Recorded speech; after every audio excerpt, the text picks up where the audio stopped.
Bismillahirrahmanirrahim. Cek cek cek. Ya, aduh. Assalamualaikum. Assalamualaikum. Tes. Assalamualaikum. Waalaikumsalam warahmatullahi wabarakatuh. Oke. Kita mulai jam berapa ya? Oh, Eh, jam 3.30 insya Allah. 3.30 ya. Oh iya. Ya, Siap. karena ini ya takutnya kepotong maghrib ya di sana Maghrib kan ya. ya. Iya. Di Eh, Jakarta udah asar belum ya? baru azan Oh baru sebenarnya. asar. Atau Tadi nunggu? 3.15, Oh gitu. 3.15. Iya Eh, iya iya.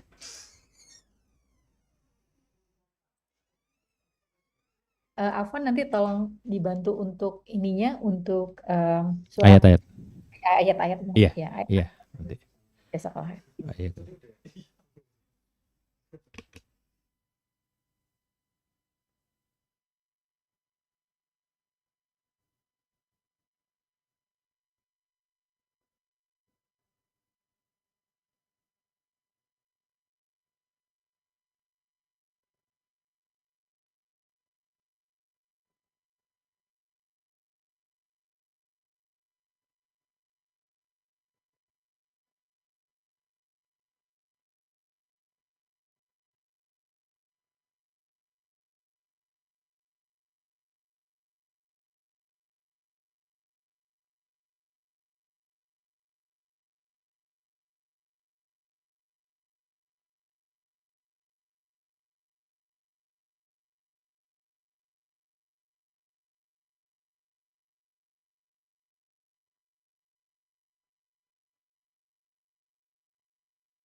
An-Nisa 147.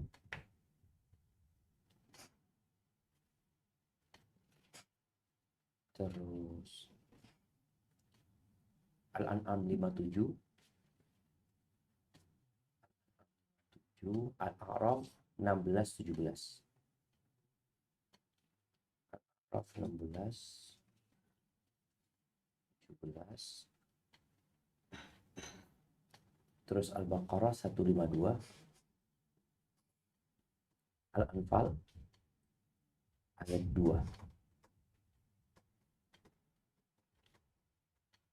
Cukup insyaallah.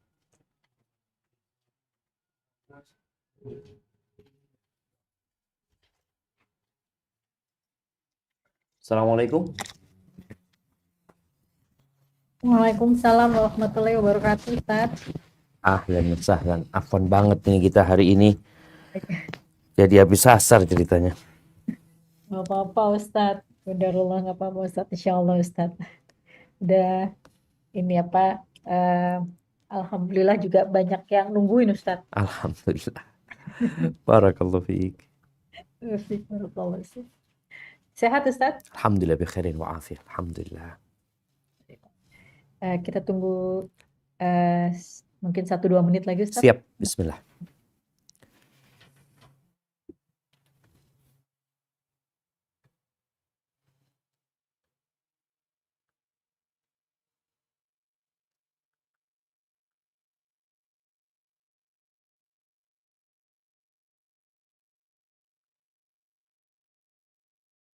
Tolong di admin, tolong dibantu di admin.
Afwan, izin untuk membuka, Ustaz. Bismillah. Tafadhali. Assalamualaikum warahmatullahi wabarakatuh.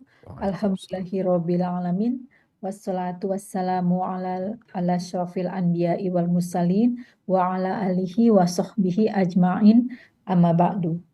Segala puji bagi penguasa semesta alam, Allah Subhanahu wa Ta'ala. Baginya segala pujian, segala kepemilikan, dan hanya kepadanya lah kita akan kembali. Dan semoga salawat dan salam senantiasa tercurah kepada sebaik-baik makhluk yang paling mulia, yaitu Rasulullah Muhammad Sallallahu Alaihi Wasallam, dan tersambung pula keberkahan pada istri-istri, keluarga, para sahabat, serta orang-orang yang mencintai sampai akhir zaman. Alhamdulillah, hari ini kembali kita akan bersama menuntut ilmu dengan Gurunda Ustadz Dr. Syafiq Basalamah Hafizahullah Ta'ala. Jazakallah khair wa barakallahu fiik, Ustadz telah berkenan untuk kembali meluangkan waktu berbagi ilmu, Ustadz. Insya Allah Ustadz dan keluarga selalu dalam keadaan sehat dan dalam lindungan Allah Subhanahu wa Ta'ala. Amin. Dan atas nama Sisesa, izinkan saya mengucapkan jazakumullah khair atas kehadiran Ummahat di kajian Zoom ini. Seperti biasa, mari kita persiapkan hati setulusnya kita mencari ilmu untuk mendapatkan ridho Allah Subhanahu wa Ta'ala, dan persiapkan alat tulis. Kemudian silahkan untuk mengirimkan pertanyaan melalui nomor WA yang tercantum di chat room mulai sekarang juga. Insya Allah kita akan dahulukan yang sesuai dengan tema. Tafadhol Maskura Ustadz untuk memulai kajiannya. Jazakallah khairan. Alhamdulillah. Alladzi bi ni'matihi tatimmu salihah. Segala puji bagi Allah Jalla Jalaluh, yang karena nikmatnya kebaikan-kebaikan menjadi sempurna.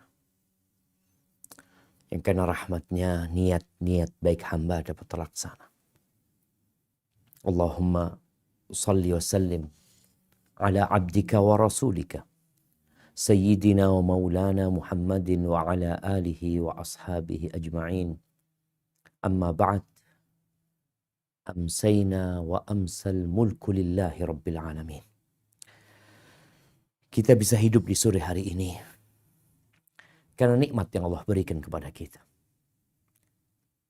Dan kerajaan itu milik Allah, Tuhan semesta alam, Rabb sejagat raya. Allahumma inna nas'aluka khaira hadhihi layla. Ya Allah, sesungguhnya kami memohon kepadamu kebaikan petang ini, kebaikan malam ini. Fathaha wa nasraha wa nuraha wa barakataha wa hudaha. Semoga kita dibukakan pintu-pintu kebaikan, diberi berkah, diberi cahaya, diberi kemenangan, diberi pertolongan oleh Allah Azza wa Jal. Dan kita berlindung kepada Allah dari keburukan malam ini dan keburukan yang ada di dalam. Ahibati fillah, manusia berebut harta. Sampai hari ini pun kita melihat bagaimana persaingan manusia berebut harta, jabatan dan kedudukan. Kita berada di tahun politik. Kita melihat bagaimana semua memiliki calon yang mungkin hendak dijadikan pemimpin bangsa ini. Ya, ada yang berebut kursi, ada yang berebut lahan. Kenapa? Karena mereka berpikir bahwa itulah yang dapat membuat mereka hidup berbahagia di muka bumi. Itu yang dapat menjadikan mereka hidup penuh dengan kesenangan dan kenyamanan dalam kehidupan ini. Ahibati fillah, betapa ceteknya pemikiran hamba, pemikiran manusia, dan betapa dangkalnya tatkala dia berpikir hidup ini ya hanya di sini. Iya, kita melihat manusia hidup di negeri ini, di dunia ini, nggak lama. Semua menyaksikan hal itu. Mereka telah pergi. Dan kita akan menyusul mereka. Tahta, harta, wanita, dan apapun yang kau miliki, engkau akan tinggalkan. Cepat atau lambat. Ahibati fillah, sebagian kita tatkala bekerja, ada yang berpikir hanya untuk memenuhi kebutuhan hidup. Hanya untuk memberikan nafkah. Sandang, pangan, papan, itu yang ada dalam benak dia. Tapi ada yang menimbun angka, yang menumpuk lantakan-lantakan emas.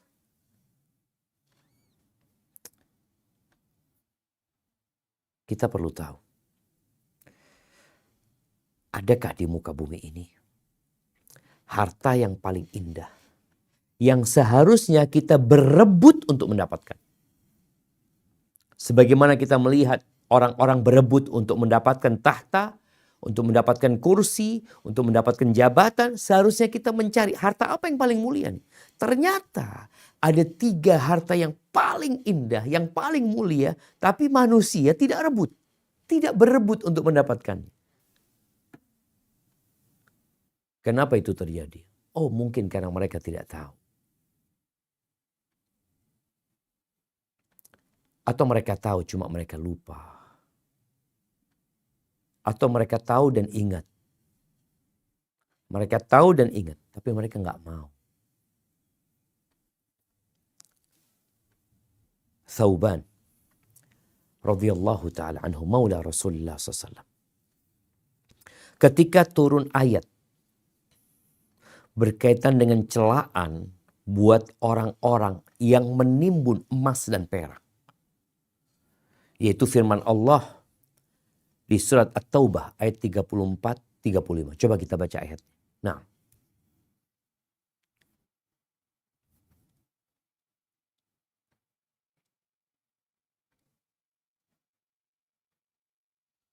A'udzu billahi minasyaitonir rajim. Ya ayyuhalladzina amanu inna katsiran minal ahbari war-ruhbani la ya'kuluna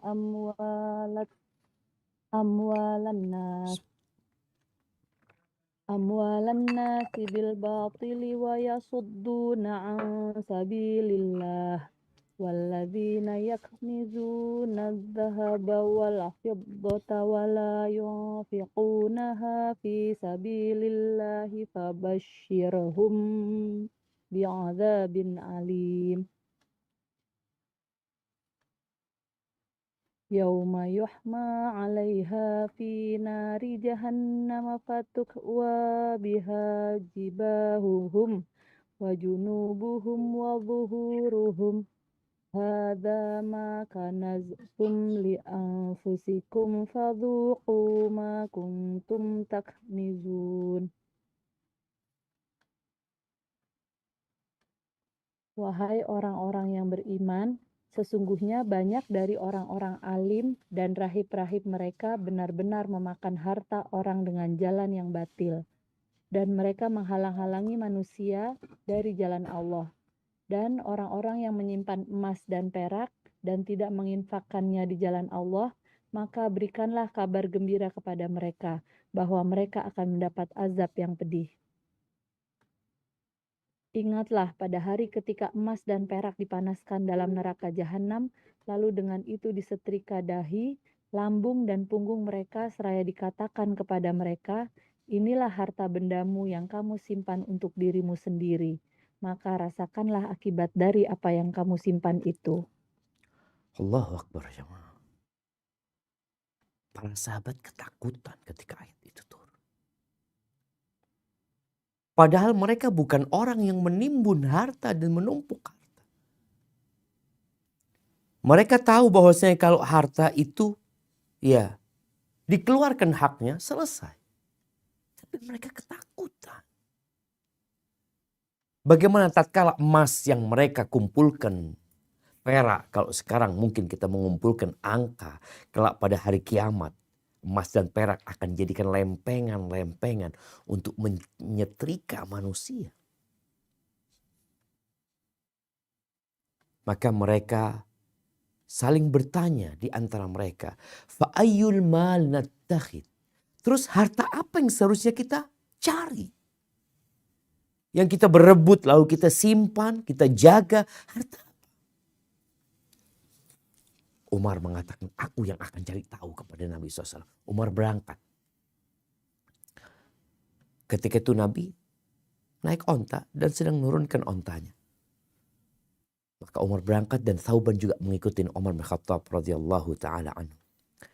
Lalu berkata, ya Rasulullah, ayul mal nattaqi. Wahai Rasulullah, harta apa yang seharusnya kita cari? Kita ambil. Kata Nabi SAW, liyattakhidha ahadukum qalban syakiran. Wa lisanan dhakiran. Wa zawjatan tu'inuhu ala amril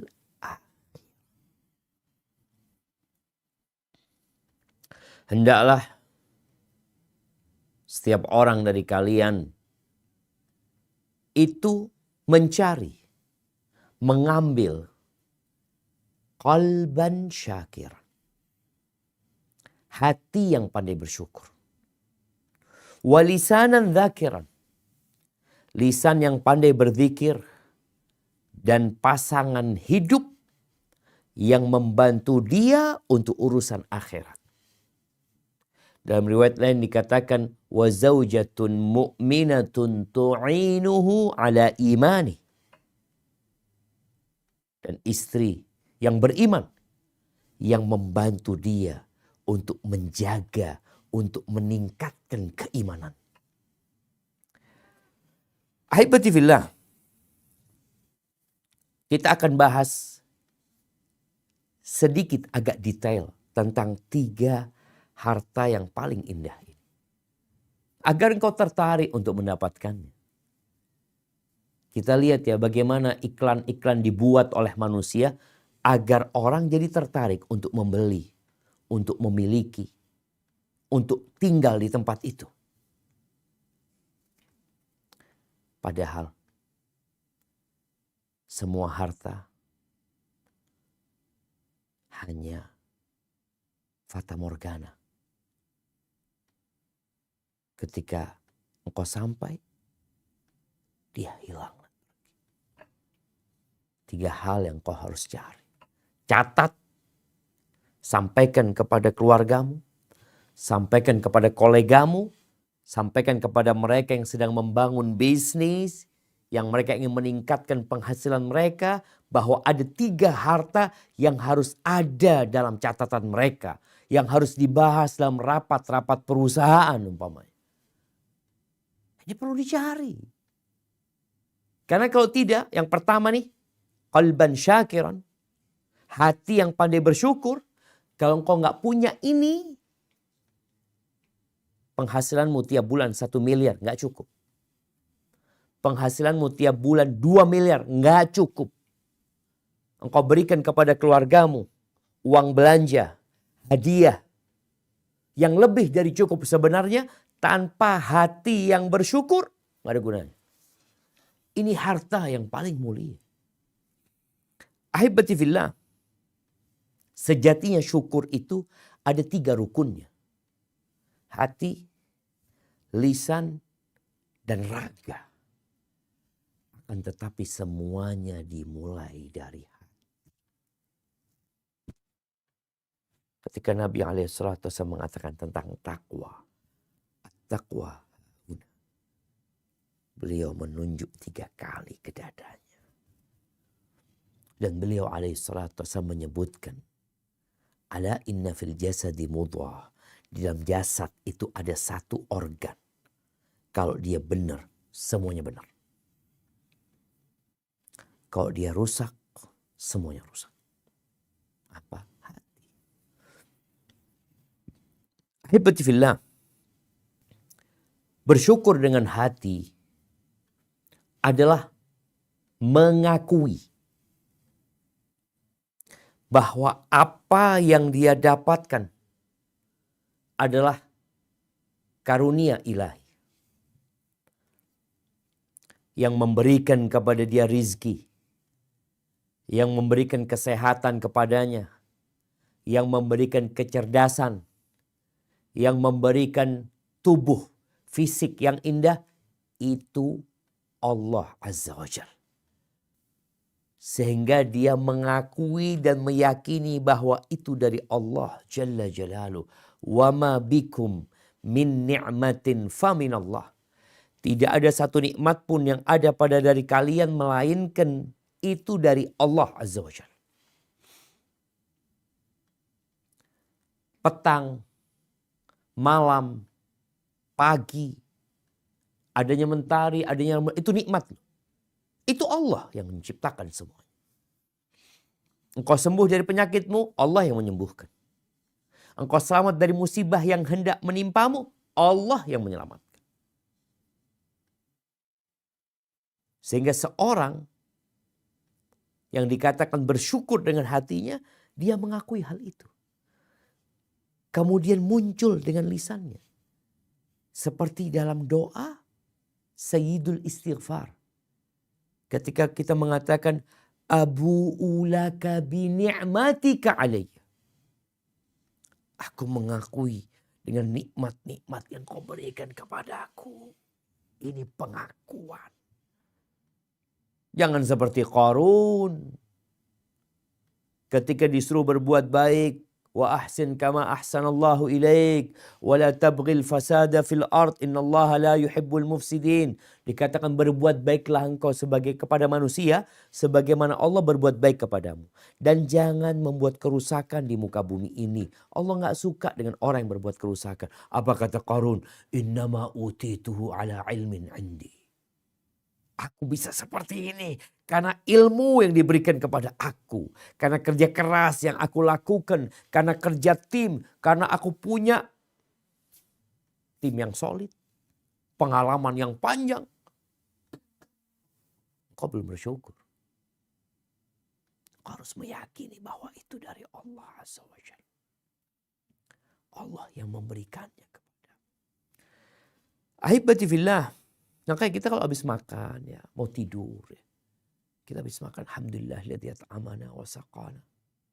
Kita mau tidur baca alhamdulillah alladzi at'amana wa saqana wa kafana wa awana. Faqam mimman la kafiya lahu wa la mu'wi. Segala puji bagi Allah yang telah beri makan kita, beri minum kita. Mungkin sebagian berpikir yang ngasih makan anak ini orang tua. Hanya perantara orang tua. Orang tua hanya mengantarkan. Orang tua hanya memberikannya ke hadapanmu. Yang memberikan sebenarnya Allah Azza wa Jalla. Memberikan tempat tinggal. Mencukupimu. Siapa? Allah Azza wa Jalla. Maka kadangkala orang-orang yang tak bersyukur kepada Allah, Allah ambil nikmat itu. Berapa banyak di antara kita yang masih merasa dia bisa hidup karena perusahaan tempat dia bekerja, kantor tempat dia bekerja, dia punya bos yang baik. Boleh jadi engkau di PHK. Supaya engkau kembali sadar Allah yang kasih buat engkau. Ahibati fillah. Hati yang bersyukur akan menerima takdir ilahi. Dia akan qanaah dengan apa yang dia miliki. Perlu kita menjaga hati. Agar terus bersyukur kepada Allah Azza wa Jalla dengan cara berdoa. Allahumma inni ala dzikrika wa syukrika. Doa Rabbi auzi'ni an ashkura ni'mataka allati an'amta alayya. Bayangkan nih. Doa orang kalau umur 40 tahun ya. Yang di surat Al-Ahqaf ayat 115. Rabbi auzi'ni an ashkura. Ya Allah bantulah aku untuk dapat mensyukuri nikmat yang kau berikan kepada aku. Wa ala walidayya. Dan nikmat yang kau berikan kepada kedua orang tua. Benar-benar pengakuan semuanya dari Allah Azza wa Jalla. Bagaimana Nabi Sulaiman ketika melihat singgasana Ratu Balqis ada di hadapannya. Hadza min fadli Rabbi. Ini karunia dari Rabbku. Untuk mengujiku aashkur am akfur. Aku syukur apa kufur? Lihat engkau, bagaimana sikapmu ketika engkau mendapatkan rezeki? Oh sedikit, kurang banyak. Kayak orang kalau punya hati yang bersyukur ya Allah. Benar-benar harta. Yang indah sekali. Engkau gak akan pernah tinggalkan hatimu. Kadang-kala kita antri makan ya. Mungkin makan bersama, tahu-tahu kita dapat antrian terakhir, dagingnya udah habis. Ya Allah. Habis sudah. Tapi dia tetap bersyukur. Alhamdulillah masih ada sisa sambelnya. Masih ada kerupuknya. Padahal udah habis lauknya. Tapi karena dia punya hati yang bersyukur. Tapi kalau engkau melihat makanan berbagai macam rupanya. Tapi engkau tidak punya hati yang bersyukur. Engkau akan mengatakan cuma kayak gini makanannya. Maka kita lihat Rasulullah sallallahu alaihi wasallam ma'aba ta'aman qat. Beliau enggak pernah mencela makanan sedikit pun. Beliau pernah makan. Itu roti sama cuka. Roti sama cuka. Enggak ada lauknya. Bagaimana beliau menumbuhkan rasa syukur di hati para sahabatnya dengan mengatakan ni'mal idamul khal. Sebaik-baiknya lauk itu ya cuka ini sudah. Ini yang ada. Jangan mikir ayam panggang. Jangan mikir ayam goreng. ini. Ahibati fillah, kalau bicara syukur ya, ketika Allah Azza wa Jal melaknat iblis, dan iblis minta ditangguhkan waktunya agar dia tidak dimatikan sampai hari kiamat. Kemudian iblis meminta kepada Allah Azza wa Jal hal itu dan Allah kabulkan. Apa kata iblis? Allah sebutkan di surat Al-A'raf ayat 16 sampai 17. Nah, silakan dibaca.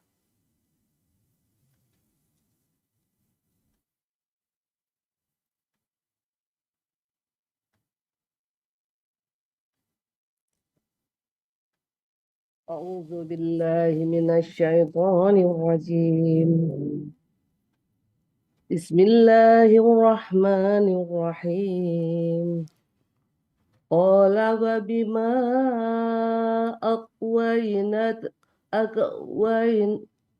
قال فبما أغويتني لأقعدن لهم صراطك المستقيم ثم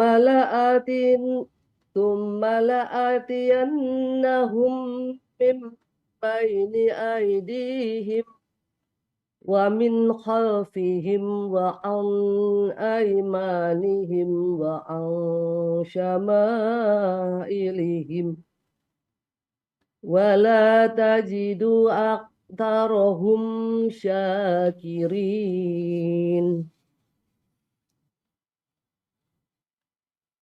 Iblis menjawab, karena engkau telah menyesatkan aku, pasti aku akan selalu menghalangi mereka dari jalanmu yang lurus. Kemudian pasti aku akan mendatangi mereka dari depan, dari belakang, dari kanan dan dari kiri mereka. Dan engkau tidak akan mendapati kebanyakan mereka bersyukur. Ya, itu target iblis. Bagaimana manusia tidak bersyukur? Karena kalau dia bersyukur, manfaatnya buat diri dia sendiri. Dan Allah berjanji, la in syakartum la azidannakum. Kalian bersyukur, aku tambahin. Subhanallah jemaah. Bersyukur dengan hatinya, kemudian lisannya memuji Allah, lalu raganya digunakan dalam ketaatan kepada Allah, Allah tambahin nikmatnya. Wala in kafartum inna adzabi lasyadid. Kalau kalian kufur, azabku itu pedih. Karena sejatinya semua nikmat, seluruh nikmat, itu dari Allah. Engkau tinggal hitung. Kita bisa bernafas jamaah. Paru-paru kita bisa kembang kempis. Telinga kita bisa mendengar. Oksigen itu masuk ke otak. Engkau bisa berjalan. Engkau bisa duduk. Engkau bisa melihat. Engkau bisa merasa. Itu dari Allah. Maka iblis bagaimana mendatangi dari semua arah supaya orang ini gak bersyukur. Bas itu poin dia. Karena kalau dia sudah tidak syukur, dia akan kufur nikmat sama Allah Azza wa Jalla. Yang menanti dia. Dan Allah mengatakan wa qalilun, qalil, sedikit min ibadiyas syakur, sedikit dari hambaku yang pandai bersyukur. Jadi jamaah, hati yang pandai bersyukur ini langka, sedikit barangnya, nggak banyak. Tapi engkau bisa bikin hati yang bersyukur. Tapi perlu perjuangan. Engkau akan digoda dengan orang-orang yang hidupnya lebih nyaman dari. Ya Allah, lebih enak fulan, lebih nyaman hidupnya, enak kayak gitu, aku susah hidupnya. Kalau engkau melihat ke sana terus, engkau akan menderita, yakin. Tapi kalau engkau melihat kepada yang di bawahmu, engkau akan mensyukur nikmat Allah. Makanya kata Nabi SAW, "Unduru ila man huwa asfala minkum." Lihatlah kalian kepada yang di bawah kalian, ngelihatnya ke sono. Wala tanzuru ila man huwa fawqakum. Kalian jangan melihat kepada yang di atas kalian. Kenapa? Fahuwa ajdaru an la tazdaru ni'matallah alaikum. Karena kalau kalian melakukan itu, kalian tidak akan meremehkan nikmat yang Allah berikan kepada kalian. Rasulullah SAW sampai bengkak sholat. Nikmat apa kalau bicara dunia? Kalau bicara dunia. Karena bicara nikmat itu boleh jadi nikmat agama, nikmat iman. Ya. Ada nikmat dunia. Kalau bicara nikmat dunia, apa sih yang dirasakan sama Rasul SAW? 2 bulan makan kurma sama air.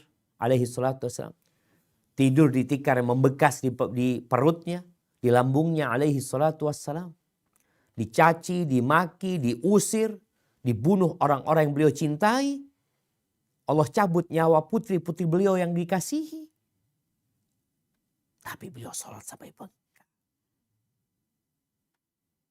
Ketika beliau ditanya, afala akun abdan syakura.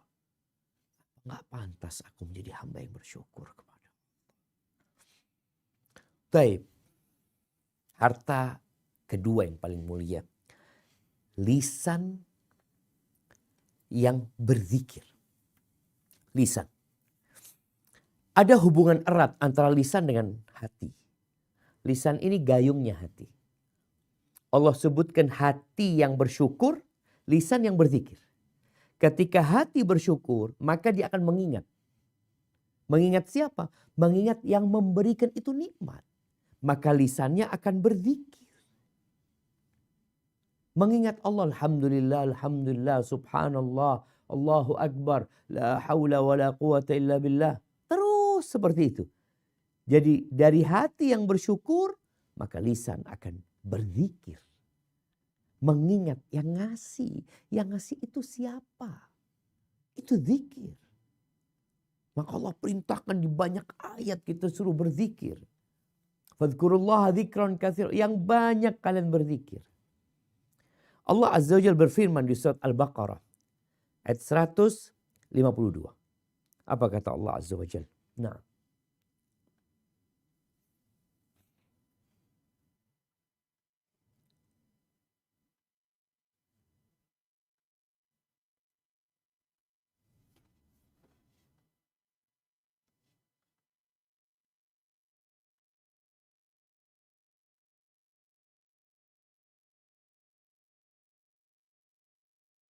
Tafadhali.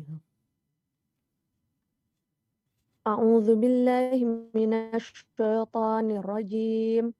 Fadhkuruni adzkurukum washkuru li wala takfurun. Maka ingatlah kepadaku, aku pun akan ingat kepadamu. Bersyukurlah kepadaku dan janganlah kamu ingkar kepadaku. Subhanallah jemaah. Bagaimana hubungan syukur sama zikir. Zikir sama syukur. Bicara zikir dengan lisan. Ya. Zikir ini termasuk amalan yang paling mulia. Ketika Nabi SAW ditanya ya. Tentang orang yang berjihad yang paling mulia. Yang mana? Karena orang sama-sama berangkat perang ya. Siapa di antara mereka yang paling mulia? Orang sama-sama berangkat haji. Siapa di antara mereka yang paling mulia? Orang yang sholat, orang yang puasa, orang yang bersedekah. Siapa yang paling hebat di antara mereka? Apa kata Nabi SAW?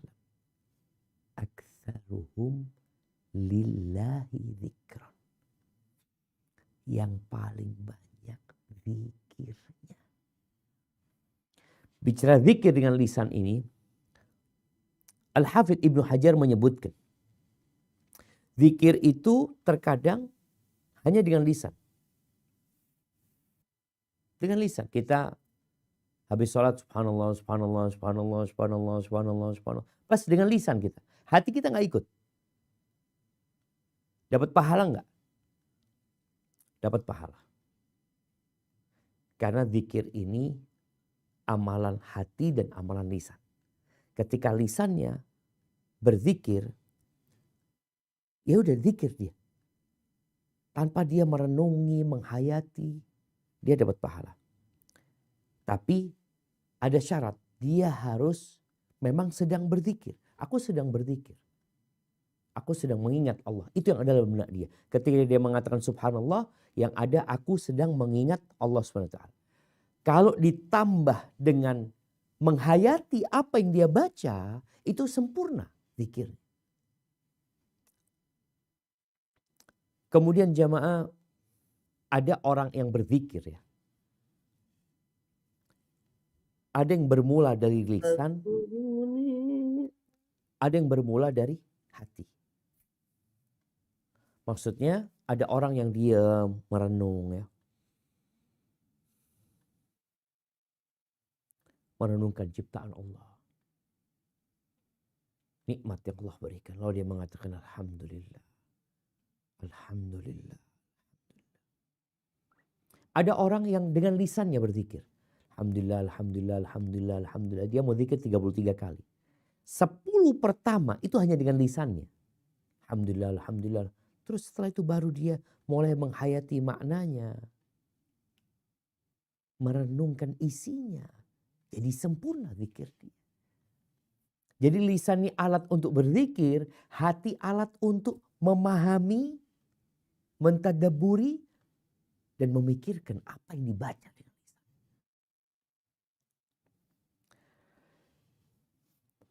Sebagian ulama mengatakan ada 4 tingkatan manusia dalam berzikir. Yang pertama, berzikir dengan hati dan lisan. Tadi, hati yang bersyukur, kemudian muncul atau mendorong lisan yang berzikir.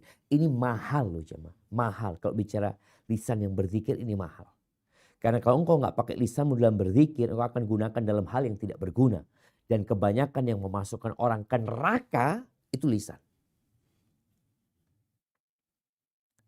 Bagaimana Nabi SAW ketika memegang lisannya, menunjukkan kepada Mu'adz, engkau jaga lisanmu. Lalu tanya Mu'adz, wa inna la mu'akhaduna bima natakallamu bihi ya Rasulullah. Apakah kita akan dihukum karena apa yang kita ucapkan? Maka dikatakan kepada Mu'adz, wa hal yakubun nas finnari ala wujuhin. Itu orang-orang yang tersungkur masuk neraka di wajah mereka. Itu gara-gara apa? Hasil omongan mereka. Sekarang orang dengan lisan dan dengan tulisan, ini bahaya. Dulu gak semua orang menulis, tapi semua orang ngomong. Tapi sekarang berganti, orang jarang ngomong, tapi nulis. Komentar ini dan itu, lihat yang engkau tulis itu apa. Jadi kalau bicara tingkatan zikir, zikir yang pertama adalah az-zikru bil qalbi wal lisan. Zikir dengan hati dan lisan, itu yang diperintahkan. Yang kedua, zikir dengan hati saja. Kalau memang dia ada masalah dengan lisannya, orang bisu umpamanya, enggak masalah, dia zikir dengan hati sudah. Karena lisan dia enggak keluar. Kalau dia mampu untuk mengucapkan tapi dia tidak mengucapkan, maka dia meninggalkan yang afdal. Karena yang afdal tadi hati dengan lisan. Tingkatan yang ketiga, zikir dengan lisan saja. Makanya kan Nabi SAW ketika berpesan kepada seorang sahabat yang merasa, ya Allah udah banyak syariat Islam ini, aku minta nasihat yang bisa aku pegang.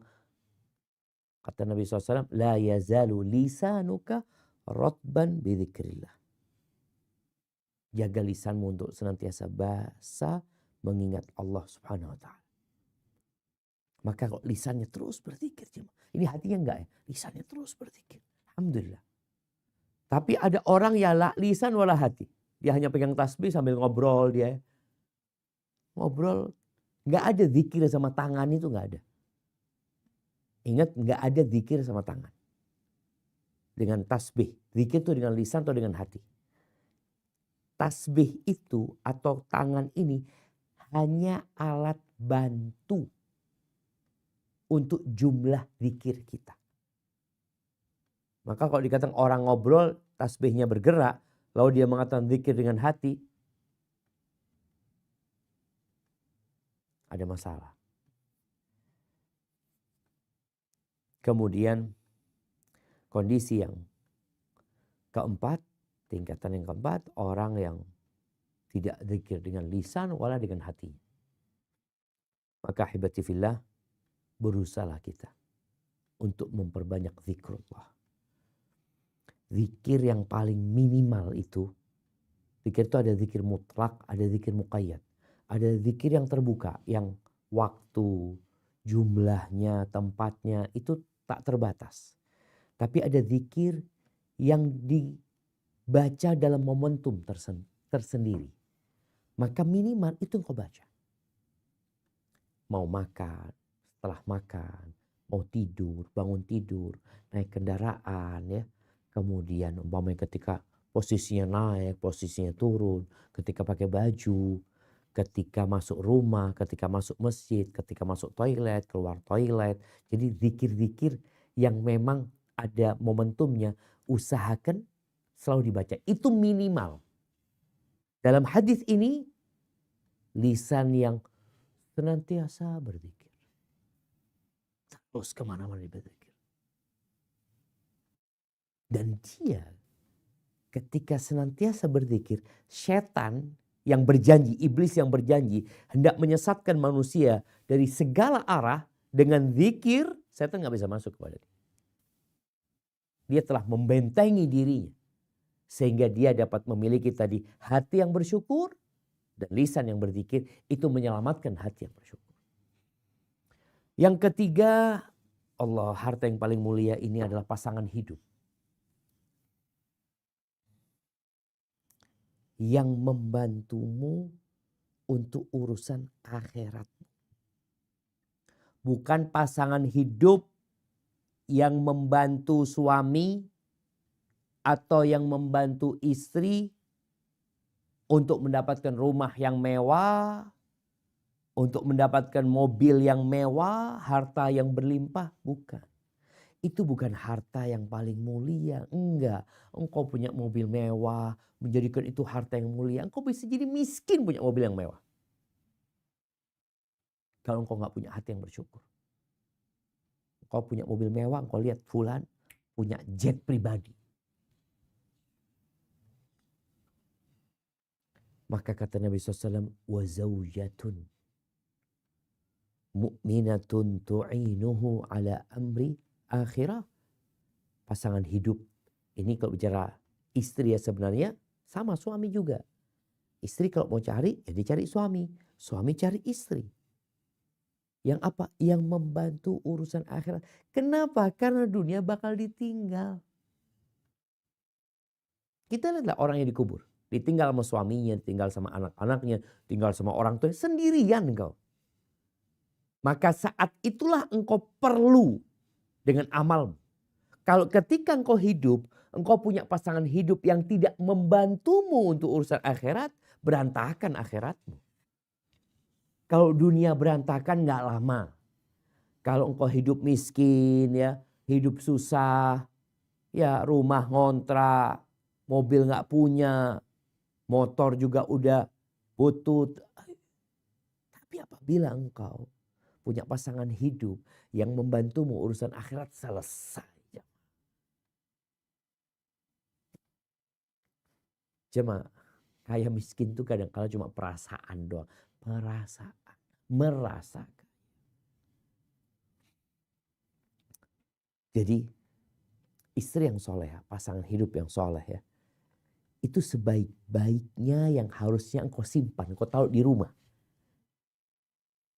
Bukan hiasan dinding. Kalau perempuan mungkin sibuk dengan hordennya, sibuk dia selalu dengan spraynya, dengan ini itu. Pasangan hidup yang soleh. Yang kalau di malam hari dia membangunkanmu. Fulan, ayo waktunya sholat. Yang kalau di siang hari dia mengingatkanmu, udah sholat duha, udah baca Quran, udah berapa juz, diingatkan terus, udah baca zikir pagi dan petang. Allahu Akbar. Rasulullah Sallallahu Alaihi Wasallam beliau mengatakan ad-dunya mata' wa khairu mata'id dunya al-mar'atu salihah. Dunia ini perhiasan, dunia ini kesenangan, dan sebaik-baiknya kesenangan dunia adalah istri yang soleha, pasangan hidup yang soleh. Itu sebaik-baiknya perhiasan dunia. Berarti kalau engkau dapat pasangan hidup yang tidak soleh, tidak soleha, engkau mendapatkan harta yang paling buruk, bencana, petaka buat engkau. Bagaimana sifat pasangan hidup yang soleh? Kalau istri yang soleha, Nabi SAW mengatakan, "Idza nazarta ilaiha sarratka." Kalau engkau memandang kepadanya, dia akan menyenangkanmu. Senang suami itu kalau lihat istrinya. Kenapa? Dia mungkin karena penampilan dia yang indah. Mungkin karena dia cantik, tapi yang jelas semua wanita itu cantik. Karena kecantikan itu relatif. Tapi ada wanita yang pandai bersolek, mempercantik dirinya. Untuk suami, kebanyakan wanita mempercantik dirinya untuk siapa? Untuk bukan suami. Iya, kebanyakan. Kau lihatlah wanita yang berhias. Ketika sampai rumah, hiasan itu dia hilangkan. Kecantikan dia lepas. Di depan suaminya dia lepas semua kecantikan dia. Antingnya dilepas, kalungnya dilepas, gelangnya dilepas, make up-nya dibersihkan. Dia ingin seger, kata dia. Ini nyiksa sebenarnya, tapi dia lakukan. Untuk siapa? Untuk orang lain, bukan untuk suami. Menyenangkan hati karena akhlaknya mulia. Ya tentunya suami ya. Kalau melihat istrinya menyambut suaminya. Bertutur kata yang baik. Menghargai suaminya. Memuliakan suaminya.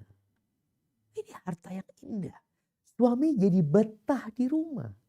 Kenapa banyak suami kadang-kala gak betah di rumahnya? Na'udzubillah, kadang-kala dia keluar dengan wanita. Dia betah sama wanita-wanita yang gak benar. Karena ngomongnya bagus, ini dan itu. Di rumah enggak. Maka tolong para wanita menjaga lisannya.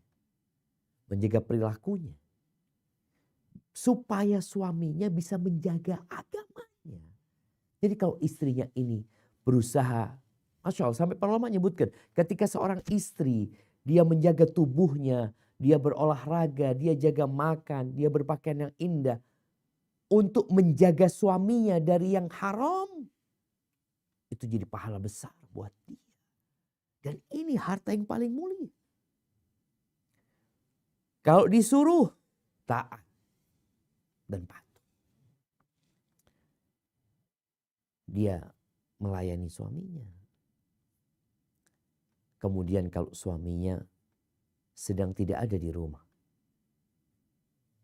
dia menjaga harta suami. Menjaga kehormatan diri. Mendidik anak-anak suami dengan benar. Itu harta yang mulia. Makanya jangan salah pilih pasangan hidup. Kebanyakan laki-laki dia hanya ingin wanita yang cantik. Yang penting cantik. Kalau urusan agama mah nanti bisa diperbaikin.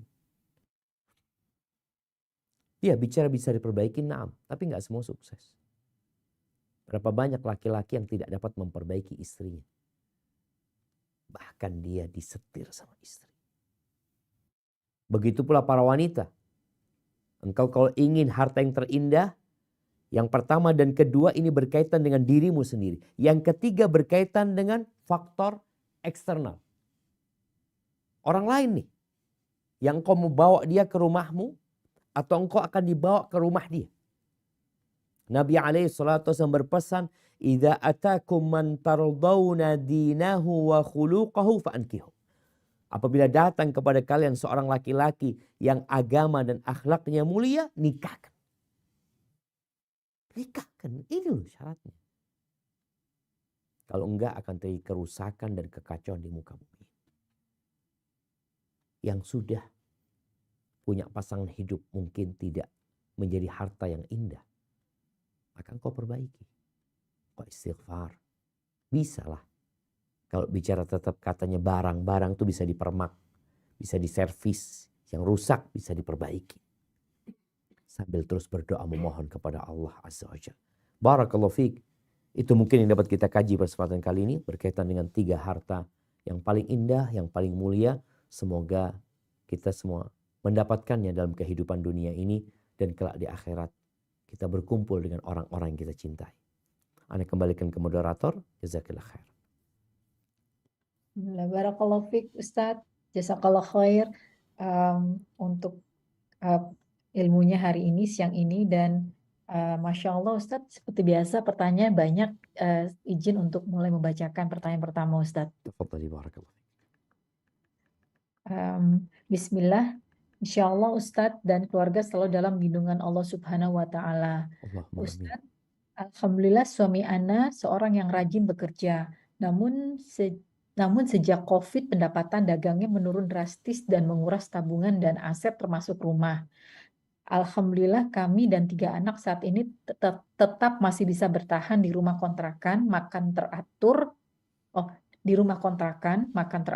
dan anak-anak sekolah meski harus pindah. Baru kemarin-kemarin ini Ana berdiskusi dengan suami untuk ikut mencari tambahan untuk keluarga.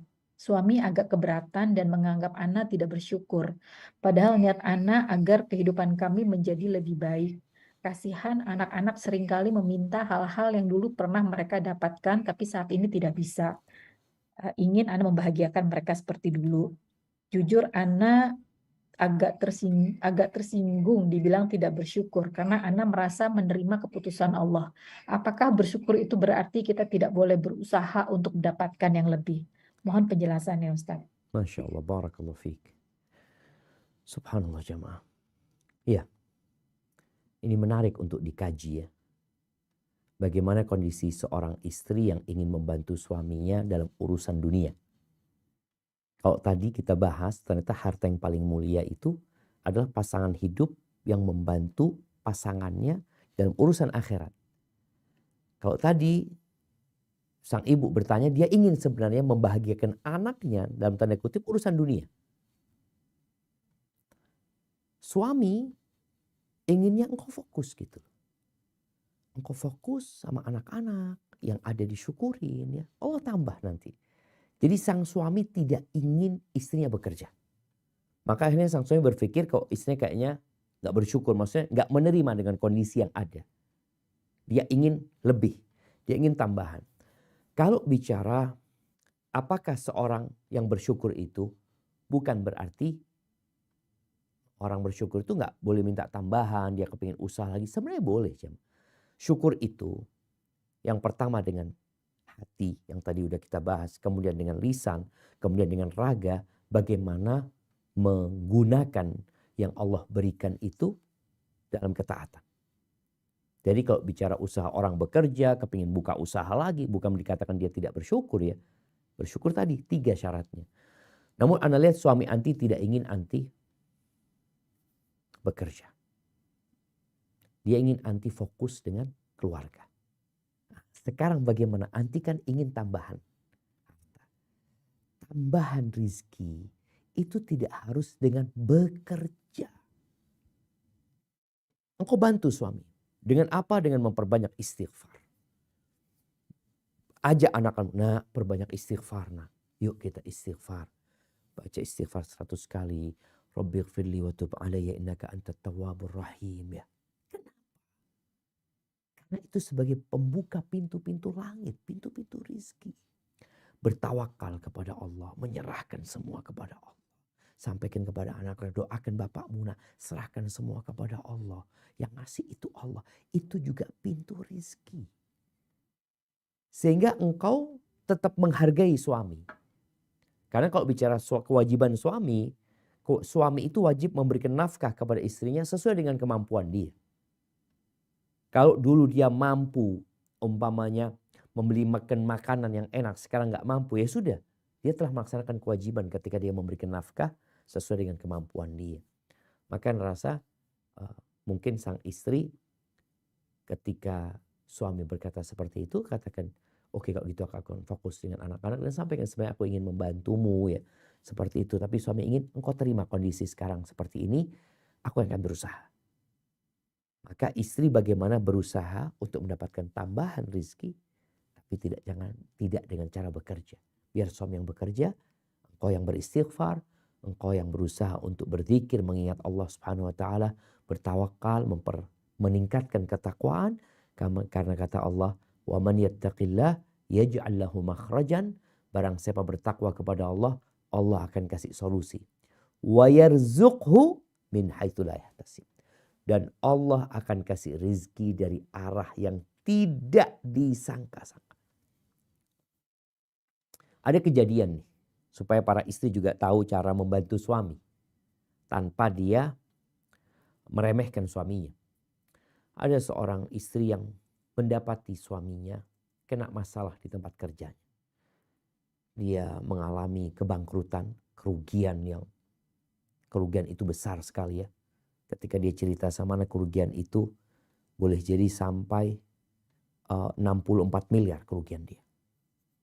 Sang suami ini selalu membanggakan istrinya. Dia mengatakan, Ustadz, ana ini banyak salah dalam hidup ini. Tapi alhamdulillah ana gak salah pilih istri. Ustadz. Dia mengatakan itu.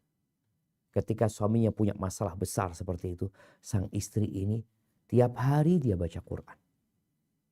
Sampai dia bisa hatam, tiap 3 malam dia hatam Quran. Terus dia minta sama Allah, terus dia baca. Dan 64 miliar itu lunas. Mungkin orang berpikir, suaminya mungkin. Ada istri yang berusaha mohon sama Allah agar pintu-pintu itu dibukakan. Jadi jangan hanya berpatokan rizki itu harus bekerja. Yang ngasih rizki itu Allah. Engkau mendapatkan rizki bukan karena pekerjaan, karena Allah yang kasih rizki. Berapa banyak orang yang gak bekerja, tapi Allah berikan rizki kepada dia. Allah kirimkan. Dan ketika kita anak-anak, kita gak bisa apa-apa. Allah kasih rizki sama kita. Itu mungkin yang perlu dilakukan oleh sang istri. Dan jangan baper ya. Sehingga akhirnya hubungannya jadi kurang baik. Padahal suami ingin engkau tetap di rumah. Dia ingin menjadikanmu ratu sebenarnya. Biar dia yang bekerja keras. Hadza wallahu a'lam bissawab. Nah. Masya Allah Ustadz. Barakallahu fiik Ustadz untuk jawabannya. Kemudian sebelum kita beralih ke yang resen, ada satu pertanyaan lagi Ustadz yang tampaknya banyak saya jadikan satu aja, yaitu terkait dengan batasan nafkah istri dari suami itu sebenarnya seperti apa Ustadz? Jadi apakah kalau sudah diberi uang, masuk uang belanja, apakah kita harus izin lagi pada saat kita membeli untuk diri kita sendiri? Atau kalau untuk sedekah, apakah juga harus bilang juga dengan suami gitu Ustadz? Dan apakah boleh kita selain uang untuk rumah, kita juga minta untuk uang untuk menyenangkan diri kita gitu Ustadz sebagai istri? Siap. Barakallahu fiik. Nah, ahibati fillah, kalau bicara nafkah ya. Kewajiban nafkah suami kepada istri. Jadi kalau kewajibannya itu lebih kepada sandang, pangan, papan. Itu kewajiban. Boleh jadi bentuknya bukan uang. Boleh jadi memang dia belikan baju, ya, dia bawa makanan, ya. Artinya dicukupin kebutuhan istrinya ini. Disebutkan juga kalau istrinya perlu biaya perawatan, ya. Karena memang dia seorang wanita yang harus berhias, harus menjaga dirinya. Itu masuk nafkah yang harus diberikan. Tidak harus uang. Tapi ketika suami memberikan uang kepada istrinya, dilihat di sini ada bentuk suami yang dia perhitungan gitu. Dia perhitungan. Ada suami mungkin yang memberikan ini buat kebutuhan, ini buat dirimu. Ada suami yang seperti itu. Tapi kalau suami ternyata memberikan uang kepada dia untuk dikelola, maka ini amanah. Maka dikatakan istri yang soleha itu istri yang menjaga hartanya suami. dia tidak menghambur-hamburkannya, dia tidak mengeluarkan kecuali dengan izinnya, kalau itu milik suami. Tapi yang sudah diberikan kepada istri, itu jadi milik istri. Maka di sini istri perlu bertanya kepada suami, perlu kejelasan. Karena dulu di masa Nabi SAW ada pertanyaan. Seorang wanita, ya Rasulullah boleh nggak kita sedekah dari harta suami? Seperti itu. Kata ya izin sama suami kalau itu hartanya suami. Bagaimana kalau makanan? Di masa itu makanan itu adalah harta yang paling mulia. Orang punya duit belum tentu bisa beli makanan. Orang punya makanan ini sesuatu banget gitu. Maka adalah dia izin sama suaminya. Tapi kalau suami sudah memberikan izin, artinya suami memberikan izin secara umum. Udah terserah, pokoknya sisa duit itu buat engkau. Engkau yang pintar-pintar lah. Sisanya buat engkau. Kan ada seperti itu. Jadi diusahakan ada keterbukaan antara suami istri ini. Sehingga sang istri ketika berbagi, dia tidak merasa terbebani. Jangan sampai suaminya ternyata nggak mengizinkan sebenarnya. Maka akhirnya terjadi keributan. Adapun bolehkah istri minta tambahan? Kalau bicara minta boleh. Tapi tidak menuntut ya. Artinya minta kalau memang kebutuhan, bukan kemauan. Karena ketika seorang sahabat yang bernama Hind binti Utbah, dia berkata kepada Nabi SAW, ya Rasulullah, inna zawji rajul misik. Suamiku itu pelit orangnya. La yu'tina ma yakfi. Dia nggak ngasih kita yang cukup buat kita. Padahal duitnya ada, tapi nggak cukup. Ini bukan untuk kesenangan ya, tapi untuk kecukupan. Susunya anak seharusnya dapat, sama bapaknya nggak dikasih, padahal ada fulusnya, bayar SPP anak, urusan yang memang kebutuhan. Suaminya pelit. Maka kata Nabi SAW, khudhi bil ma'ruf. Ambil harta suamimu dengan cara yang baik. Artinya boleh sang istri ngambil harta suaminya tanpa sepengetahuan suami. Tapi hanya untuk kebutuhan, bukan untuk kesenangan. Tapi kalau engkau mau minta, silahkan. Bukan menuntut ya. Minta bang, aku pengen lah bang, kasihlah aku hadiah bang. Seperti itu. Ya tafadhol seperti itu. Tapi bukan tuntutan sebagai hak dia. Karena apabila sandang, pangan, papan, dan kebutuhan-kebutuhan primer sudah dipenuhi, sudah. Berarti suami telah menjalankan tugasnya. Hadza wallahu a'lam bishawab. Nah. Jazakallah khair Ustadz. Berikutnya kita akan kasih kesempatan untuk ummahat yang sudah raise hand. Tafadholi untuk satu pertanyaan dan sebisa mungkin sesuai dengan topik. Tafadholi Ummu Nur.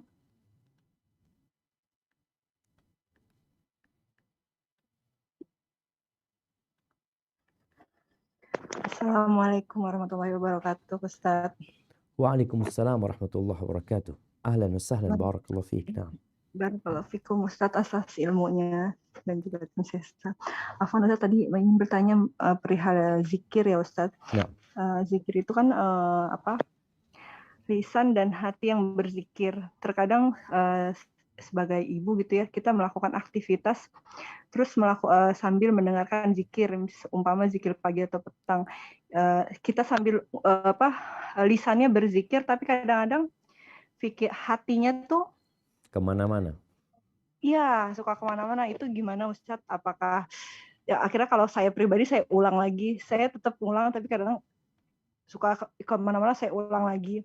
Itu bagaimana Ustadz hukumnya? Yang pertama ya, dan yang kedua bagaimana sih Ustadz kalau seandainya suami itu yang alhamdulillah suami menjalankan ibadah dengan baik, tapi dia hanya mengerjakan yang wajib-wajib saja. Bagaimana sebagai istri untuk mendapat agar kita istri bisa menjadi pasangan hidup yang bisa membawa suami untuk terbaik dalam akhirat? Bagaimana cara kita sebagai istri untuk mengajak supaya bisa melakukan juga yang sunnah. Itu aja Ustaz. Syukran, barakallahu fiik. Wa fiik wa barak. Naam, ahibati fillah. Tadi kita sudah sebutkan ya, zikir yang utama itu adalah zikir dengan hati dan lisan. Kemudian tingkatan yang kedua adalah zikir dengan hati. Buat orang yang mungkin nggak bisa ngomong ya. Kalau dia bisa ngomong tapi nggak mengucapkan, maka dia meninggalkan yang afdal. Yang ketiga, zikir dengan lisan. Tapi hatinya kemana-mana. Tetap dia akan dapat pahala karena dia menjaga lisannya untuk terus berzikir. Maka rasa nggak apa-apa ketika orang berzikir Tadi dia sambil nyapu berzikir ya, sambil berjalan berzikir, sambil masak berzikir. Kadang kala nyambung connect sama hatinya ya. Kadang kala lepas ya, nggak connect. Nanti connect lagi, terus kita berusaha. Artinya kita tetap mendapatkan pahala, tapi mungkin tidak sesempurna kalau zikir itu dengan hati dan dengan lisan. Tapi yang jelas pesan Nabi SAW, lisanun dzakir, lisan yang pandai berzikir, jaga lisanmu untuk senantiasa basah dengan mengingat Allah Azza wa Jalla. Baik, pertanyaan kedua, subhanallah ya. Ada suami-suami atau pasangan hidup yang hanya mencukupkan diri dengan yang wajib. Jadi ada batas minimal orang soleh itu. Yaitu yang wajib aja dia kerjakan. Dan ini juga batas minimal ketika seorang memilih pasangan hidup.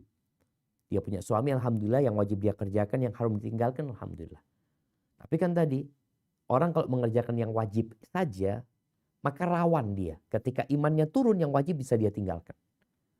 Ketika dia melaksanakan yang wajib dan yang sunnah, ketika imannya turun, sunnah akan dia tinggalkan, wajibnya tetap terjaga.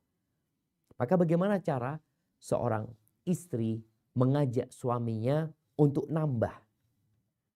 Maka hendaklah ada tahapan-tahapan. Tahapan yang pertama, ya tentunya dia harus berdoa. Yang kedua, ajak suaminya mengamalkan yang ringan. Contoh nih, puasa sunnah.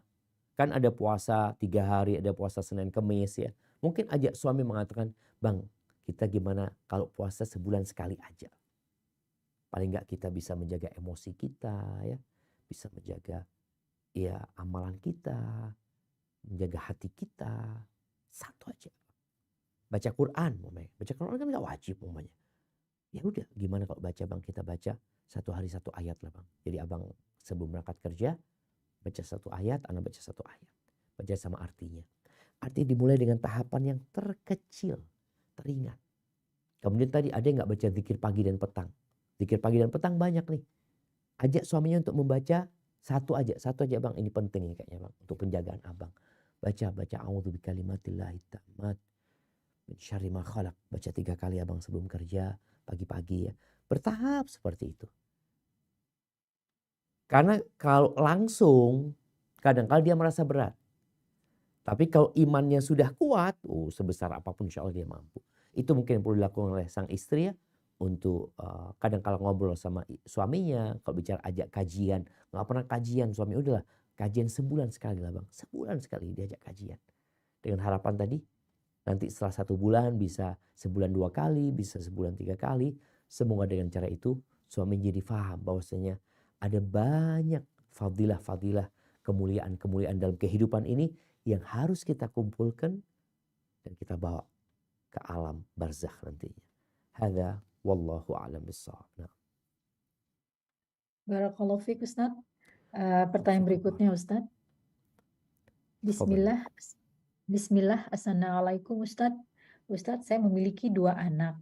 Yang sulung anak laki-laki pertama saya, yang sulung anak laki-laki pertama saya menikah dengan ta'aruf. Tapi qadarullah wa masya'afala hanya tahan nggak sampai 3 tahun. Padahal mereka udah sama-sama bergabung dari pengajian sunnah salah satu ustadz sunnah. Ini bikin saya trauma dan takut untuk mencari jodoh ta'aruf untuk anak gadis saya. Jadi saya sering curiga dan menolak banyak lamaran. Saya tahu anak gadis saya sedih, tapi saya juga khawatir nggak akan kuat kalau gagal mencarikan jodoh terbaik untuk anak gadis saya, terlebih kalau harus berpisah seperti kakaknya. Apa yang harus saya lakukan, Ustadz? Allahu Akbar jemaah. Ya mungkin sebagian berpikir cara ta'aruf ini kurang efektif. Sehingga sebagian orang berpikir biar anak itu cari sendiri. Kalau gagal orang tua yang gak tanggung jawab. Ahibati fillah. Orang yang pacaran juga banyak yang gagal. Kita lihat ya. Mungkin kalau mau diadakan penelitian, ini penting mungkin. Nanti anak akan suruh mahasiswa mungkin meneliti. Bagaimana berapa persen sebenarnya kegagalan mereka yang berpacaran sebelum menikah. Bahkan melakukan yang haram sebelum menikah. Kalau kita lihat perceraian yang ada di pengadilan ini, banyak orang-orang yang gak ngerti agama. Yang mereka menikah tidak dengan tahapan-tahapan syariat. Lalu apa sikap orang tua ketika menghadapi tadi ternyata anaknya 3 tahun bercerai ya, dengan cara ta'aruf. Ketahuilah, boleh jadi sebabnya itu bukan masalah ta'arufnya. Bukan masalah ta'arufnya. Masalah itu boleh jadi karena kedua orang itu tidak memahami bagaimana membangun rumah tangga. Sebagian pasangan hidup menuntut pasangannya harus mencintai dia. Sebagian berpikir kalau aku gak cinta buat apa aku pertahankan rumah tangga. Ada prinsip-prinsip dalam berumah tangga yang gak difahami oleh mereka. Ahibati fillah, rumah tangga dibangun di atas takwa. Tidak selalu di atas cinta. Umar bin Khattab radhiyallahu ta'ala anhu mengatakan, fa inna aqallal buyut allati tubna 'alal hub, sedikit rumah tangga yang dibangun di atas cinta. Sedikit. Terus bagaimana mereka mempertahankan rumah tangga mereka kalau tidak ada cinta di situ? Walakinnan nas yata'amaluna bil islami wal ihsan. Mereka bergaul, bermuamalah atas dasar Islam dan ihsan. Kita disuruh berbaik kepada orang lain. Itu yang menyebabkan mereka mempertahankan rumah tangga mereka. Maka Anda rasa orang tua perlu mendidik anaknya bagaimana membangun rumah tangga. Boleh jadi rumah tangga orang tuanya, mereka sang suami sebenarnya udah, kalau cinta udah selesai. Cinta itu di awal-awal pernikahan cinta. Setelah itu apa yang ada? Kesian. Kesian sama anak-anak, kesian sama, itu yang terjadi. Maka orang tua tetap dia harus memberikan arahan kepada anaknya. Bagaimana cara menikah yang sesuai dengan syariat. Kalau bicara ta'aruf, ingat biodata itu hanya 55% mungkin. Perlu adanya penjajakan untuk mencari tahu bagaimana orang tersebut. Kemudian ketika dia nggak cocok ya jangan dilanjutkan. Insya Allah ada yang lainnya. Sambil terus berdoa. Sambil terus berdoa. Orang baik itu dapat orang baik insya Allah. Orang soleh dapat orang soleh. Dan orang soleha dapat orang soleh ya. Orang soleh dapat orang soleha. Yang soleha dapat orang soleh insya Allah. Sambil terus memohon kepada Allah. Dan itu ujian dari Allah ya. Ketika gagal, orang tua harus lebih berhati-hati lagi. Dan lebih memohon kepada Allah SWT. Dan menjaga. Yang gagal itu dijaga. Karena kadang ada yang, oh ini gara-gara ibu, gara ini enggak. Katakan qadarullah wa masya'afa'al. Hadza wallahu a'lam bissawab. Nah. Jazakallah khair Ustaz. Pertanyaan berikutnya, tafadholi untuk yang sudah raise hand, Afwan mohon satu pertanyaan, memberi kesempatan untuk pertanyaan yang lain. Umur Rahmat, satu pertanyaan dan sebisa mungkin sesuai dengan topik tema hari ini. Tafadholi. Assalamualaikum warahmatullahi wabarakatuh, Ustaz. Waalaikumsalam warahmatullahi wabarakatuh. Nah, Semoga Allah tafadhali barakallahu fikum. semua wafikum barakallahu Ustazah. Ustaz Afwan Ustaz. Ustaz Ana mau bertanya mungkin di luar tema. Jadi untuk sholat witir itu yang lebih afdolnya sebelum tidur atau setelah sholat tahajud, karena insya Allah setiap malam sholat tahajud Ustaz. Mohon penjelasannya Ustaz. Jazakumullahu khairan. Assalamualaikum warahmatullahi wabarakatuh. Waalaikumsalam warahmatullahi wabarakatuh. Ya, ini masih berkaitan dengan tema kita ya. Masya Allah Rasul sallallahu alaihi wasallam ketika menyebutkan tentang pasangan hidup yang soleh, soleha, beliau mengatakan rahimallahu rajulan. Semoga Allah merahmati seorang laki-laki yang bangun di malam hari. Kemudian dia sholat.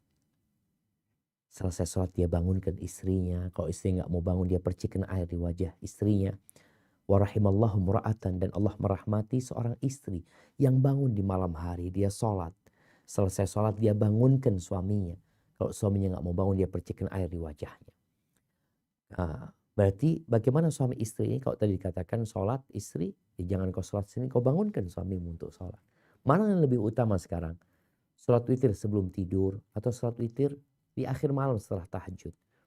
Sholat witir itu sebenarnya sholat penutup. Maka yang lebih utama dikerjakan di penutup. Tapi kalau engkau takut nggak bangun, karena ada orang yang nggak bisa bangun malam. maka hendaknya dia sholat witir sebelum tidur. Kalau dia sudah sholat witir kemudian di malam hari dia bangun, maka dia nggak perlu witir lagi.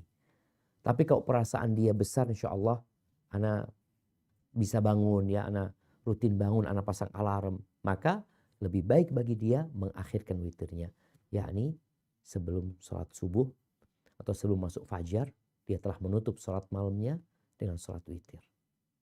Hadza wallahu a'lam. Barakallahu fiik Ustadz. Berikutnya saya bacakan pertanyaan yang lain yang masuk. Bismillah. Ingin bertanya Ustadz, saya ibu usia 58 tahun. Kami makan sehari-hari dari sebagian dari anak saya yang rezekinya endorsan maksudnya Ustadz, sebagai selegram. Anak saya belum berhijab. Saya sudah sering banget menasehati. Pertanyaan saya, apakah rezeki dari anak saya tersebut halal, Ustadz? Masya Allah, barakallahu fiik. Nah, berkaitan dengan harta haram jamaah, ketika seorang mendapatkan harta dengan cara yang haram ya, dengan cara yang tidak sesuai dengan syariat ya. Bagaimana ketika harta itu diberikan kepada orang lain? Jadi harta haram ada dua macam. Yang pertama yang zatnya haram. Seperti babi atau orang yang mencuri, barang ini bukan milik dia. Kalau diberikan kepada orang lain gak akan pernah jadi halal. Tapi kalau dia mendapatkan harta itu dengan akad yang sesuai, cuma pekerjaan dia pekerjaan yang haram, umpamanya ketika diberikan kepada orang tuanya atau diberikan kepada orang lain atau digunakan sebagai alat penukar, uang itu dia beli. Kita tahu pekerjaan dia, naudzubillah, umpamanya ada seorang perempuan pekerjaannya pelacur. Kemudian dia beli sesuatu kepada kita. Maka nggak ada masalah buat kita itu sebagai alat tukar. Maka nggak ada masalah. Diberikan kepada orang lain juga halal. Orang lain yang menerima. Jadi insya Allah buat orang tuanya halal dia menerimanya. Tapi usahakan dia berdoa memohon kepada Allah ya. Baca doa Allahumma kfini bihalalika an haramik. Wa aghnini bifadlika amman siwa. Ya Allah cukupkan aku dengan yang halal. Supaya nggak butuh sama yang haram. Dijauhkan dari yang haram. Dan diberi karunia dari Allah SWT sehingga tidak butuh sama orang. Hadza wallahu a'lam bissawab. Nah.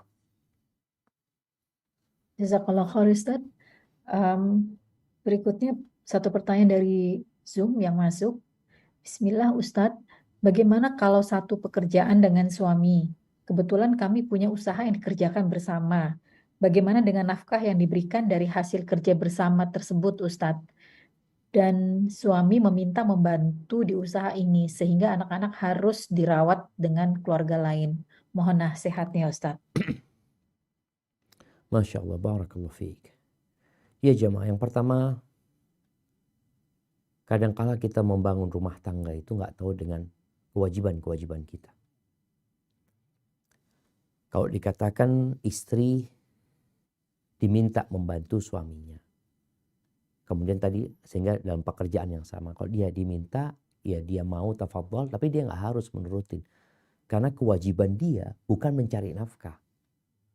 Bukan membantu suami cari duit. Tapi kalau dia mau bantu, fadhol. Ini sebuah kemuliaan ya. Asalkan jangan sampai menelantarkan yang jadi kewajiban. Kadang-kala ada orang yang sibuk bekerja, anaknya nggak terawat dengan benar. Pendidikan agamanya nggak baik ya. Orang tua ini sibuk cari duit. Suami istri umpamanya. Jadi kalau sang istri membantu suaminya tanpa dia melantarkan kewajibannya dan suaminya ridho, gak ada masalah untuk hal itu. Cuma tolong diperhatikan, jangan sampai anaknya itu terlantar. Kalau bicara anak dititipkan ke orang lain, boleh-boleh aja ya. Bagaimana Nabi kita Muhammad alaihi salatu wasallam dititipkan ketika beliau dalam susuan itu disusui sama Halimah Sa'diyah. Tapi benar, dididik dengan benar. Itu yang perlu diperhatikan sama orang tua. Kemudian orang tua jangan sampai ambisinya dunia. Karena ada yang membantu suami karena ambisi dunia. Karena ingin kemewahan, karena ingin ini dan itu. Yang ada biasanya berantakan rumah tangga. Jadi intinya ketika seorang istri diminta untuk membantu suaminya tanpa dia melantarkan kewajibannya, silahkan kalau dia mau melakukan itu. Yang jelas ada hal-hal yang tidak menjadi kewajiban istri. Salah satunya mencari nafkah, enggak. Yang cari nafkah itu suami. Kalau suami minta dibantuin urusan rumah, dia punya mungkin punya burung yang harus dikasih makan, dimandikan, dia bantu sebagai seorang istri. Tapi kalau dia disuruh nyari nafkah, itu bukan kewajiban dia. Tapi kalau istri ridho, silahkan. Catatannya, pekerjaannya halal dan tidak melantarkan yang jadi kewajiban. Hadza wallahu a'lam bishawab. Barakallahu fiik Ustaz. Untuk berikutnya raise hand. Satu pertanyaan, afwan satu pertanyaan dan sebisa mungkin sesuai dengan topik. Ummu Abdullah. Tafadholi Assalamualaikum warahmatullahi wabarakatuh. Ustadz, Waalaikumsalam warahmatullahi wabarakatuh. Ahlan wa sahlan. Barakallahu fiik. Nah. Afwan, Ana ada 2 pertanyaan Ustadz. Apakah boleh Ustadz? Tapi katanya 1. Buat Baik, yang lainnya Ustadz. waktunya kayaknya udah. Nah. Baik Ustadz. Ana minta nasihat Ustadz. Ana sering sekali menghadapi anak perempuan Ana umur 8 tahun. Dia malas untuk beribadah, sholat, mengaji. Apa yang harus Ana lakukan Ustadz? Ana takut terlalu memaksa dia untuk beribadah. Syukran jazakallahu khairan Ustadz. Masya Allah. Mohon nasihatnya Ustadz. Naam. Masya Allah. Naam. Allahu Akbar jamaah ya. Ini buat para orang tua. Memang butuh ekstra sabar. Ana sering sampaikan kepada istri Ana. Ana minta sama istri Ana, tolong anak-anak diajak kerja. Diajak bersih-bersih seperti itu. Memang kalau nyuruh anak itu jadi lambat. Kalau dikerjakan sendiri sama maknya cepat selesai. Tapi anak katakan itu proses pembelajaran buat mereka. Jadi bukan yang penting rumah jadi bersih. Tapi bagaimana anak-anak jadi belajar. Berkaitan dengan ibadah. Memang paling enak orang itu beribadah sendiri sudah. Bismillahirrahmanirrahim. Nyuruh anaknya gak mau, capek kita nyuruh anaknya. Makanya kata Allah. Wa'mur ahlaka bisolati wastabir alaiha. Suruhlah keluargamu sholat dan engkau sabar ekstra.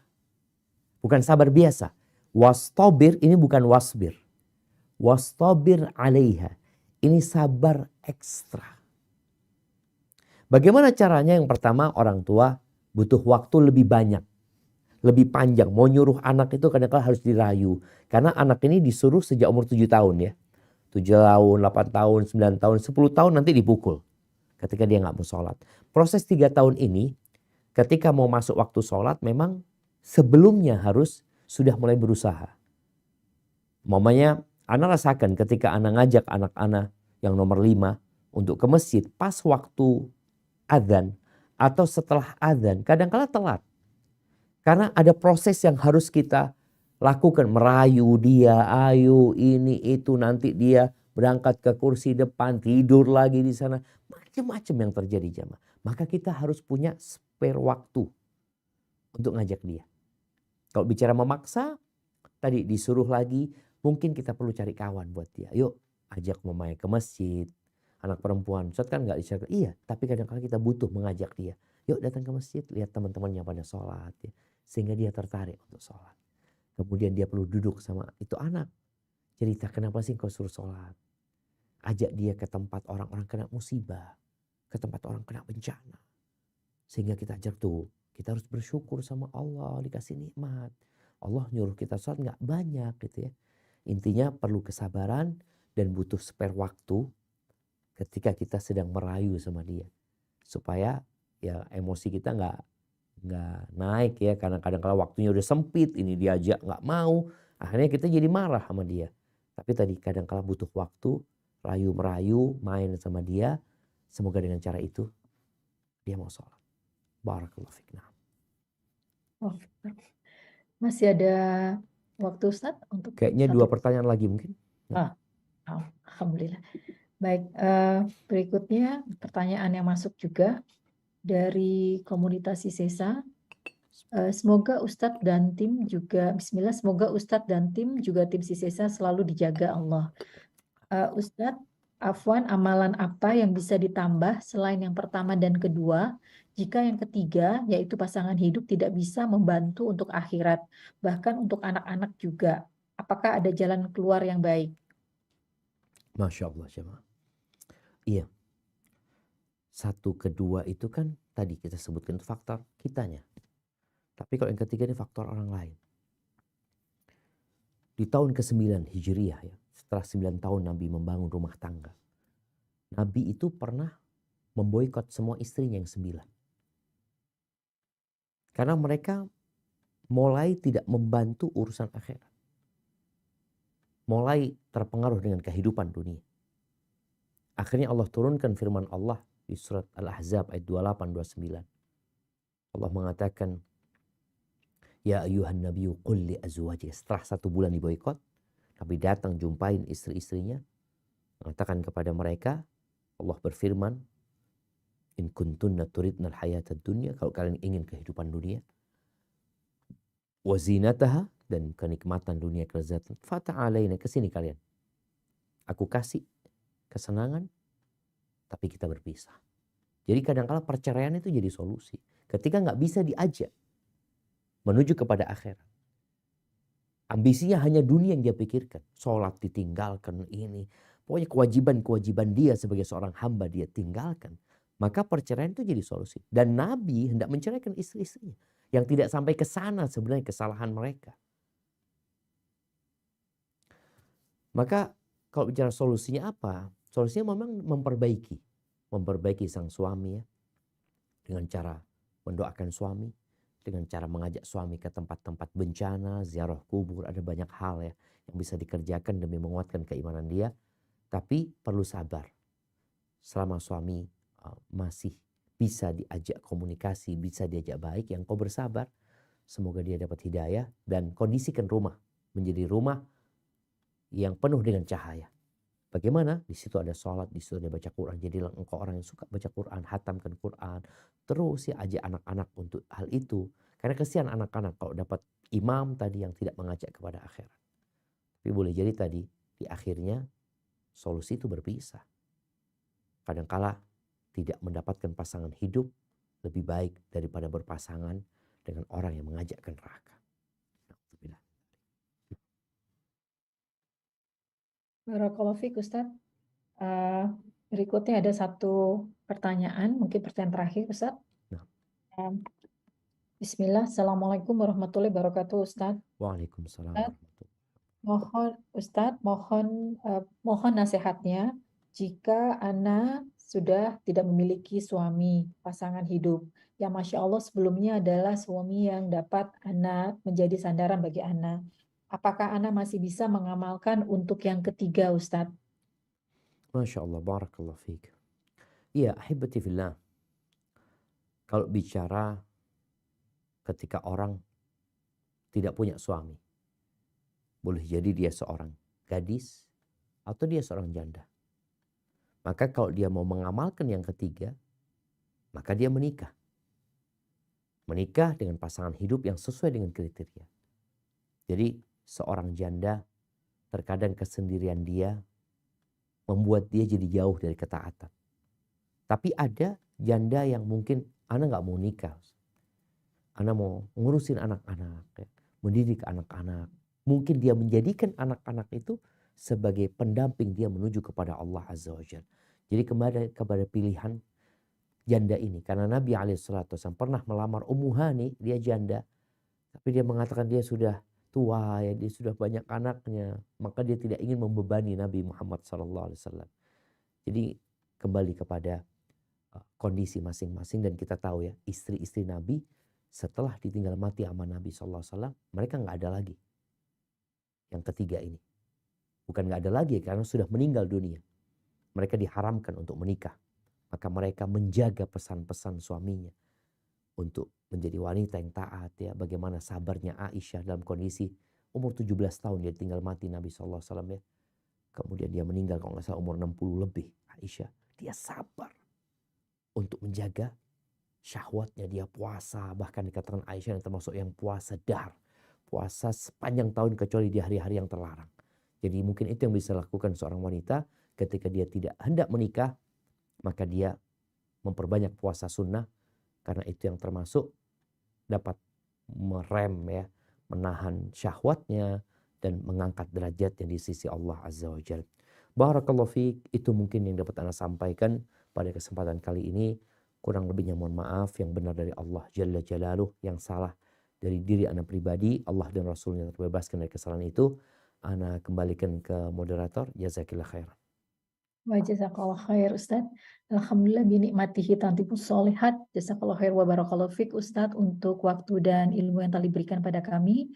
Insya Allah kami bisa mengamalkan ilmu dari kajian hari ini dan istiqomah. Amin ya robbal alamin. Dan akhwati Zoom, demikian kajian sisa kali ini. Afwan, tidak semua pertanyaan bisa dibacakan. Jazakumullah khair atas partisipasinya. Sampai bertemu di kajian tematik dan rutin sisa berikutnya. Tafadholi untuk bisa juga join karena saat ini kajian sisa juga telah ada di Telegram. Silakan dicari kajian sisa. Kita tutup dengan doa penutup majelis. Subhanakallahumma wa bihamdika asyhadu an la ilaha illa anta astaghfiruka wa atubu ilaik. Wassalamualaikum warahmatullahi wabarakatuh.